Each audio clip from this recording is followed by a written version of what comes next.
Assalamualaikum warahmatullahi wabarakatuh. Bismillahirrahmanirrahim. Innal hamdalillah nahmaduhu wa nasta'inuhu wa nastaghfiruh wa na'udzu billahi min shururi anfusina wa min sayyiati a'malina. May yahdihillahu fala mudilla lahu wa may yudlil fala hadiya lahu. Asyhadu an la ilaha illallah wahdahu la syarika lahu wa asyhadu anna Muhammadan abduhu wa rasuluhu la nabiyya ba'dahu.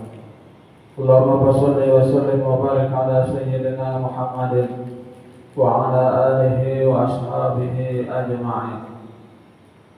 Subhanaka la ilma lana illa ma 'allamtana innaka antal alimul hakim wa tub 'alaina innaka antat tawwabur rahim. Wala haula wala quwwata illa billahil 'aliyyil 'azim. Rabbi shrah li sadri wa yassir li amri wahlul 'uqdatam min lisani yafqahu qawli, amma ba'du. Hadirin jamaah salat maghrib Masjid Besar At-Taqwa yang dimuliakan Allah. Pertama-tama terlebih dahulu marilah kita sama-sama memanjatkan puji dan syukur kita kehadirat Allah Subhanahu wa taala karena dengan limpahan rahmat, karunia, taufik dan hidayahnya juara sehingga kita kembali pada malam hari ini kita dapat melanjutkan kajian kita tentang ilmu fikih kitab Sabilul Muhtadin yang masih membicarakan tentang bab najis dan cara menghilangkannya. Diiringi dengan sholawat serta salam, semoga selalu terlimpahkan kepada baginda Rasulullah SAW, para keluarga, sahabat, kerabat, dzurriyyah, bahkan kepada umat beliau dan kepada seluruh orang-orang yang mengikuti jejak langkah beliau pada yaumil qiyamah. Dan marilah kita sama-sama pula berniat i'tikaf dengan niat nawaitu an a'taqif dalam masjid sunnatan lillahi ta'ala. Sengaja saya beriktikaf di dalam masjid ini sunnat atasku karena Allah Ta'ala. Hadirin jamaah salat maghrib Masjid Besar At-Taqwa yang dimuliakan Allah. Baiklah, kita lanjutkan kajian kita. Qala al-mu'allif rahimahullah ta'ala wa nafa'ana bihi wa bi'ulumihi fid dharain amin.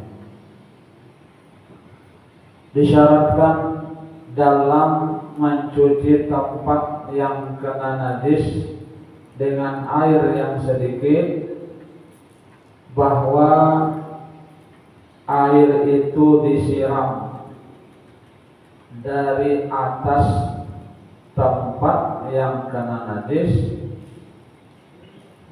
seperti dicucurkan di atasnya.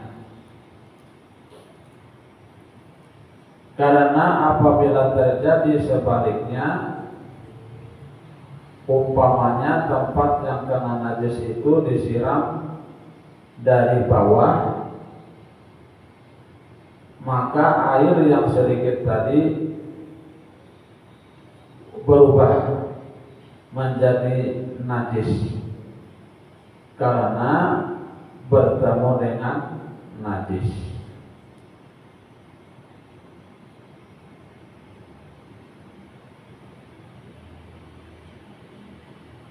Nah, kita ulangi.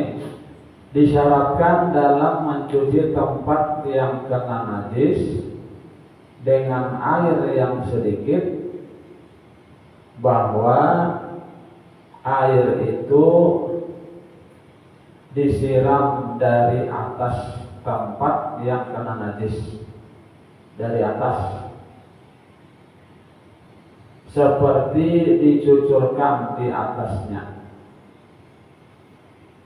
Karena apabila terjadi sebaliknya, umpamanya tempat yang kena najis itu disiram dari bawah, maka air yang sedikit tadi berubah menjadi najis karena bertemu dengan najis.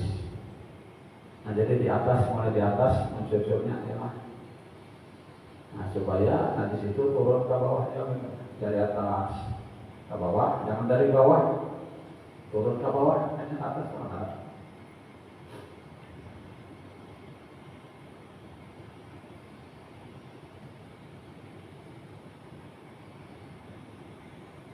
Perbedaan kedua cara tadi bahwa air yang dicucurkan dari atas tempat yang kena najis melarutkan najis, ya kan, melarutkan najis. Tetapi air yang datang dari bawah tidak dapat melarutkan najis. Jadi bila air yang kita siram dari atas ke bawah, ya kan, misalnya aja tempat itu misalnya miring, kita ukur miringnya kemana, ya kan, miringnya banyaknya lari kemana. Kalau misalnya pas itu lari, berarti kita mulai di sini supaya kaknya turun ke bawah. Nah, kalau kelihatan miring itu kan sudah gampang aja mau ukurnya. Dari atas terus ke bawah, jadinya gampang perasaan, jangan dari bawah seperti yang. Nah, kalau di lantai misalnya susah kita menentukan mana arah airnya kan. Jadi coba dulu air itu ke mana bukanya, nah kita tesnya ke mana bukanya. Nah, jadi gaknya turun, berarti mulai di sini kita bila turun ke sana, berarti mulai di sini siram supaya najisnya tadi terbawa, ya kan, hanyut dengan air tadi.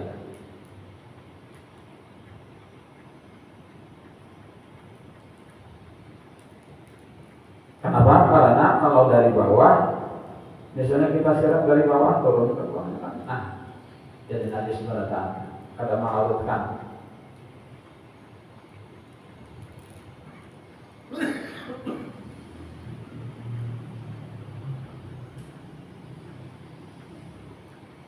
Tidak disyaratkan memerah bekas yang kena najis terhadap sesuatu yang dapat diperah. Tetapi kalau juga diperah, hukumnya sunat saja, agar keluar dari perbedaan pendapat yang mengatakan wajib memerah. Jadi sesuatu tadi, ya kan, tidak disyaratkan memerah bekas yang kena najis tadi terhadap sesuatu yang dapat diperah. Tetapi kalau juga diperah, hukumnya sunat saja, agar keluar dari perbedaan pendapat yang mengatakan wajib memerah. Kayak misalnya baju, ya kan, baju kena najis, nah baju itu pasti diperah. Kalau misalnya ada anak memerah, ya kan, disiram dari arah atas supaya ngumpul ke bawah.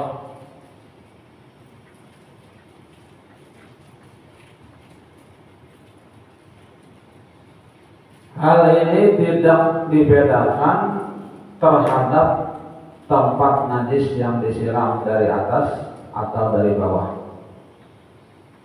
Kalau mulut kena najis, cukuplah mengambil air dengan tangannya.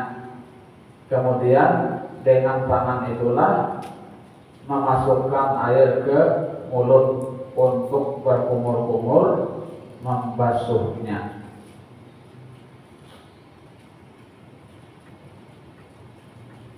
Dan cukup membasuh mulut ini pada lahir atau luar mulut saja, dengan beberapa kali berkumur-kumur.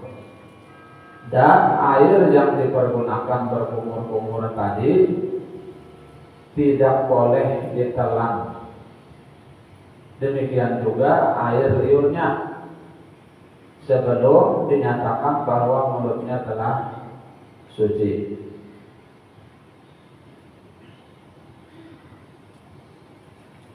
Jadi bila mulut kita kena najis misalnya, ya cukup di kumur-kumur aja ya, kumur-kumuran itu dibuang 2-3 kali kumur-kumur sudah ya, jangan ditelan airnya. Kecuali apabila sudah dianggap suci, hanya boleh menelan air liur tadi.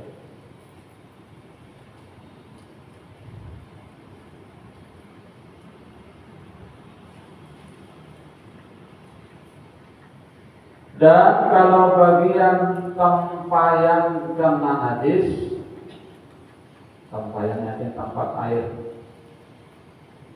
yang cair, maka janganlah ditumpahkan air ke dalamnya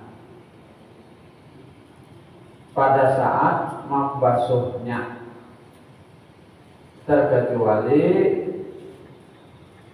sesudah menghilangkan benda najisnya.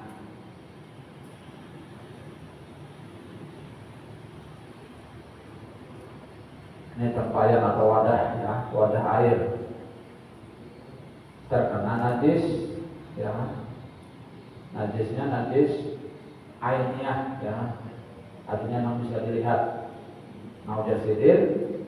Kalau tempayan kena najis, wadah air kena najis yang cair, maka janganlah ditumpahkan air ke dalamnya pada saat membasuhnya,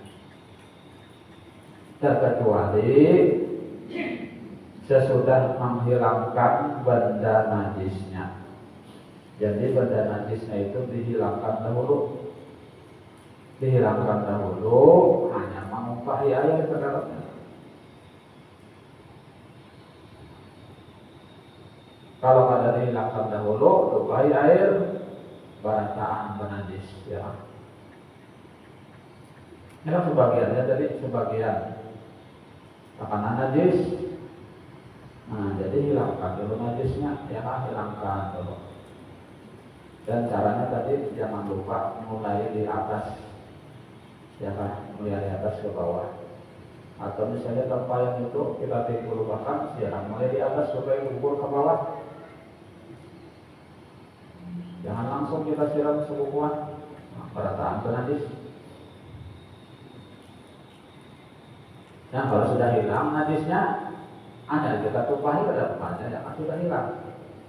Masih ada najisnya, jangan ditumpah di dalamnya banyak.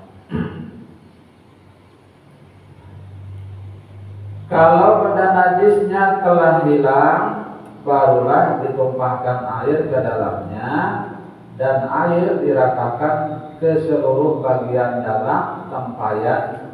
Maka dengan cara ini tempayan tadi menjadi suci. Apabila benda najisnya tadi sudah hilang, sudah dihilangkan. Nah, tapi kalau yang belum dihilangkan langsung disiram, nah maka seluruh tempayan tadi najis barataan.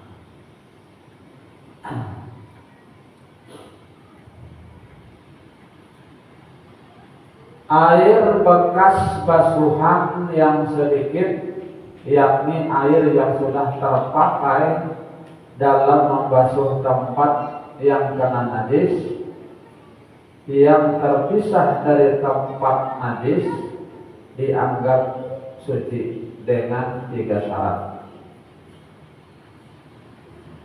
1. Bahwa air itu tidak berubah rasa, bau, dan warnanya.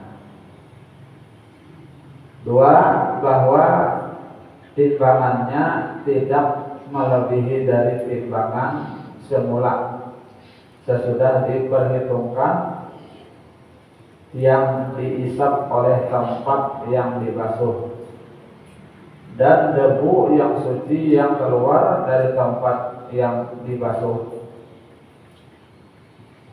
Dan 3. Bahwa tempat yang dibasuh itu suci seperti tidak tinggal lagi rasa, ada rasa lagi bau dan warna najis yang mudah hilang.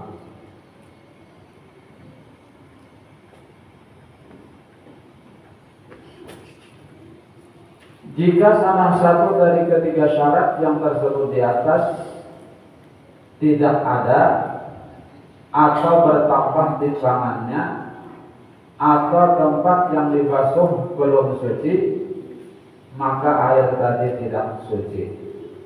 Karena air yang masih tinggal pada tempat itu sebagian dari air yang terpisah. Maka tentunya kalau tempat itu suci, maka air yang terpisah adalah air yang suci, tetapi tidak dapat menyucikan. Karena air itu dianggap air bekas atau mustakmal dalam menghilangkan najis. Demikian pula kalau tempat itu masih dianggap bernajis, demikianlah hukum air bekas basuhan kalau air itu sedikit. Tetapi kalau air itu banyak, maka dianggap suci selama tidak berubah, sekalipun tempat yang dibasuh tadi belum suci. Sebagian fuqaha mutaakhirin cenderung memanfaatkan air bekas basuhan yang bertambah timbangannya. Mereka berkata, karena kalau air itu tidak bertambah timbangannya, maka najis ada pada air dan tempat atau pada salah satu dari keduanya. Tetapi syarat tidak memperhitungkannya. Oleh karena itu, tidak ada perbedaan yang ditimbangnya bertambah dengan yang tidak bertambah. Namun pendapat ini ditolak oleh jumhur fuqaha karena apabila air bekas basuhan itu tidak bertambah, maka air itu tidak akan menghanyutkan najis dan tidak akan dapat menghilangkan najis, sehingga najis itu tidak ada lagi. Sebaliknya, kalau timbangannya bertambah, sehingga najis itu tidak ada lagi. Sebaliknya, kalau timbangannya bertambah. Adapun air yang sudah dipakai dalam membasuh yang sunat, seperti dalam basuhan kedua dan ketiga, maka suci dan dapat dipakai untuk bersuci.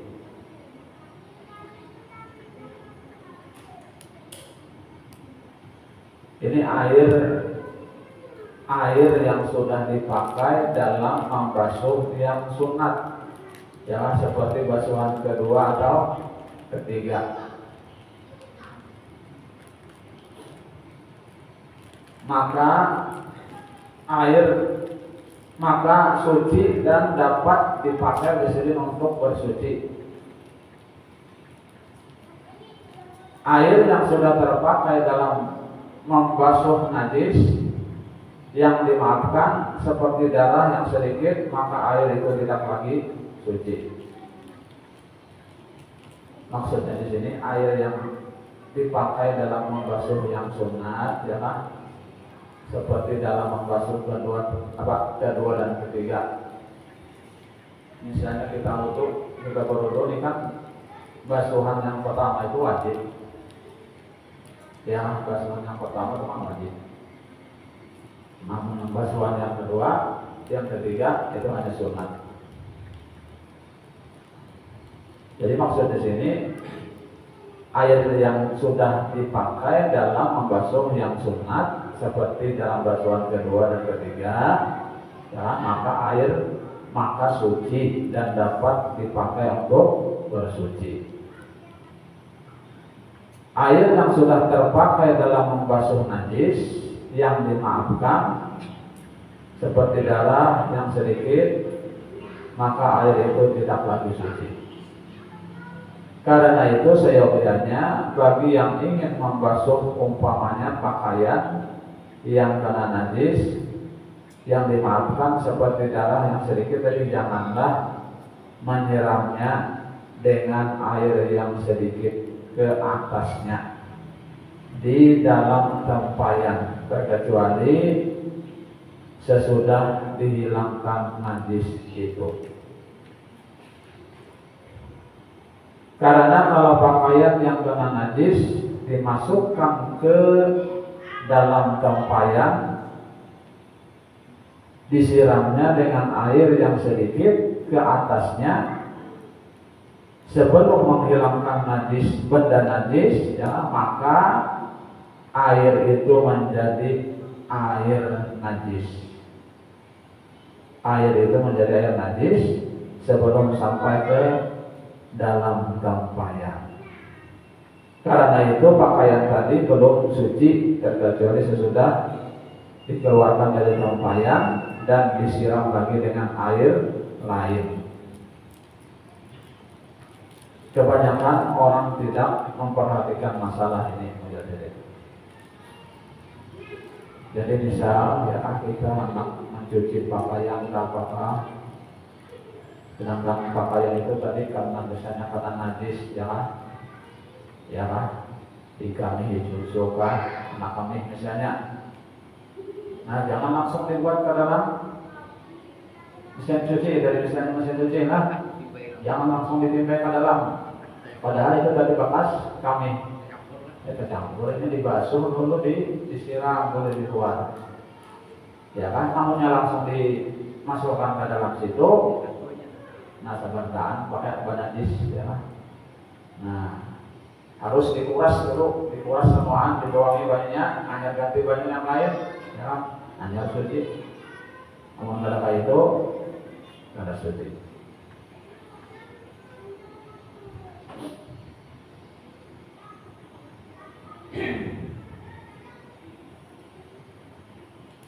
Setiap yang dicelup dengan nila yang kena najis atau nila najis baru dianggap suci apabila telah dibasuh dengan syarat jika nilainya hilang karena dibasuh dan sekalipun warnanya masih ada. Setiap yang dicelup dengan nila yang kena najis atau nila najis baru dianggap suci apabila nila dibasuh dengan syarat jika nilainya tadi hilang karena dibasuh ya, dan sekalipun warnanya masih ada.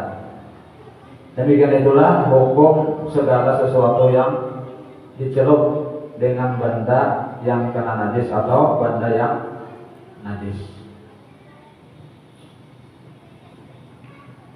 Kalau air ditumpahkan ke tanah yang kena najis seperti tanah yang terkena percikan air kencing atau khamar, apabila air itu menimpa seluruh bekas tempat najis, maka tanah menjadi suci.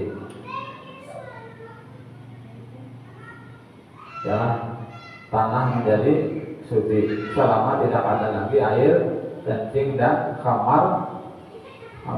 Tetapi jika masih ada air kencing dan khamar belumlah dianggap suci, terkecuali dengan menumpahkan air lain ke atasnya sesudah menghilangkan benda najisnya. Nah, sampai di sini dulu yang dapat sampaikan. Mudah-mudahan ada manfaatnya.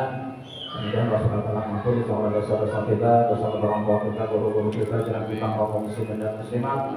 Mudah-mudahan Allah mengabulkan segala hajat kita, kemudian dunia kemudian akhirat. Mudah-mudahan Allah mengabulkan kita dalam keadaan husnul khatimah, husnul khatimah, husnul khatimah. Amin amin ya rabbal alamin. Subhanallah wa bihamdihi asyhadu an la ilaha illa anta astaghfiruka wa atubu ilaik. Wassalamualaikum warahmatullahi wabarakatuh.